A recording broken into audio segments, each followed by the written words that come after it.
Hello, ladies and gentlemen. Welcome back to the show. This is Jenga Njeru. Now, today we have the Matchmaker show, and you understand the protocol here. Any other time, we have a man on board. The man is looking for a woman.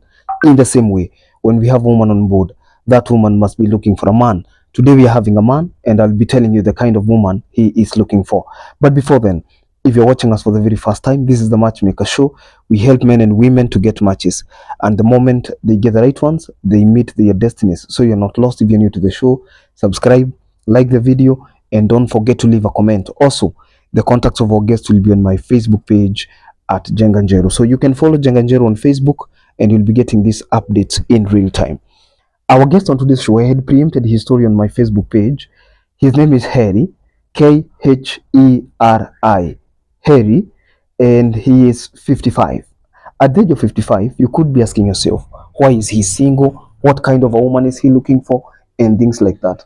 The moment you begin to answer those questions, that is the moment you either develop interest or lack of it. Because at the end of the day, you want to ask yourself, is this the kind of man that I'm looking for? Is this the kind of candidate that I saw envision to have as a life partner? The moment we begin to answer these questions, that is the moment you will either develop interest or lack of it. Mr. Harry is a 55-year-old man. He is single and searching. He's looking for a wife. He has been single for the last 9 years because he is widowed. A widowed man is a man who lost his wife through death. So he lost his wife and now he's back to the drawing board. It is never very easy. I have interacted with people who are widowed, and they get to tell you that nobody really gets to move on. However, life must continue and you must accept the will of God. So Mr. Harry is a 55 years old man. He's a father of 2 sons, all grown, and they are on their own. What does he do for a living? Because this is another bone of contention. Most people want to know what somebody is doing for a living, not to measure their financial capacity, but to at least know whether they can be able to rhyme or not. Number one, he sells fish. He sells exotic fish, fish that is expensive, fish like the octopus, ile mnaitanga pweza. He sells salmon. He sells nice species of fish to these big hotels like this White Sand Beach Hotel, the hotels like Sarova. He sells to places like Hilton. He sells fish. So what he does is that he has a business where he gets those fish directly from the mongers, from the fishermen, and then he is able to give what we call value addition. And as a brand, he is able to do that. He is doing it in Malindi, Watamu, all those places where guests like fish that is not ordinary. You know, maybe ordinary fish is fish, like every fish is good, but the common species of fish, just like tilapia, we have what else? Mbuta, we have what? Can we put omena there? Vidaga. I don't know whether we can put them there. I don't know, but I think tilapia and mbuta are very common. I don't know whether the catfish is common, but that is what he does. And he's been doing the business for the longest time because he came from Taita. Yesterday we interviewed Bwana Ali, who is from Taveta, and we realized that Taita and Taveta are 2 different places. I didn't know that.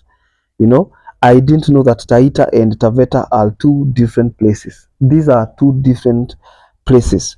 And he told me that even languages, although a Taveta can hear what a Taita is saying, I don't know whether the same is true for a Taveta, a Taita hearing what a Taveta is saying. I don't know.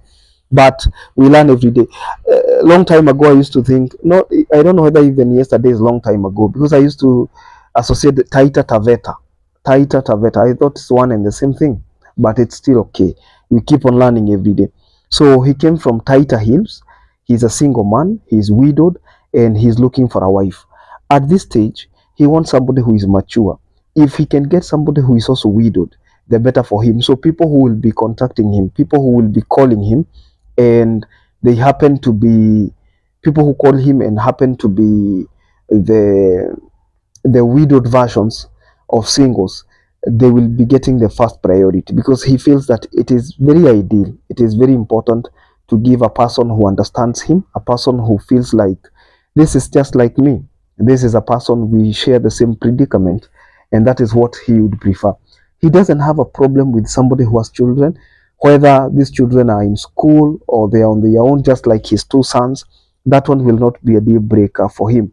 He was telling me that what matters the most is that that person is able to understand that the man is the head of the family, and there are no two ways about it. Because when you try to bring another avenue into that arrangement, you will end up, you will end up destroying the whole marriage, because there will be wrangles, there will be differences, and these are not things you want to bring into a new found relationship.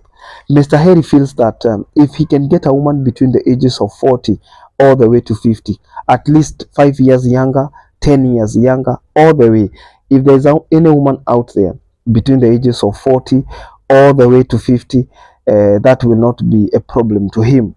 He also wants somebody who is done with giving birth, like that woman is not willing to get another child, and that woman has to be sure that, because he is not willing, the responsibility of getting a child is a lifetime responsibility.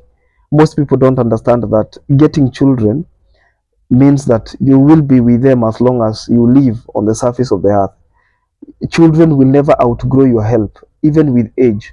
That is why you can never get tired of your parents. You can never get tired of your parent. Even at 90, you still love them so much. Even at 100, you still love them very, very, very, very much. And yeah, that's it. So I'm hoping that Mr. Harry gets a good wife. He is a Muslim man. So if that woman is coming into his life, he would prefer somebody who is converting to the Islamic religion. You know, the man is the head of the family. And I always tell people, if you cannot be able to meet certain standards, if you cannot be able to meet a certain standard, it is better to keep off, because you will not be able to do very well in that marriage. You cannot remain a Christian married to a Muslim man. One of you has to submit to the other. And in this case, I can bet that it is the woman who is going to submit, because the man is the head of the family. In every contemporary African society, even in other societies, the man remains the head, and there are no two ways about it. Even men whose wives go to church and they don't go to church, they understand the place of the man. The man might not be going to church. However, that man is the head of the family. That man is the priest of the family. So do you understand? Yes, so he would prefer somebody who is also within the coast, because his business has already been established and he doesn't have time for long distance relationships. So if you are that person and you feel like you are within the coast, you are in Voi, you are in Malindi, you are in Mombasa, you are in any other part of the Kenyan coast, the East African coast, which has close proximity, because he is in Mombasa, then you stand higher chances of getting. He lives in Ferry. Ferry.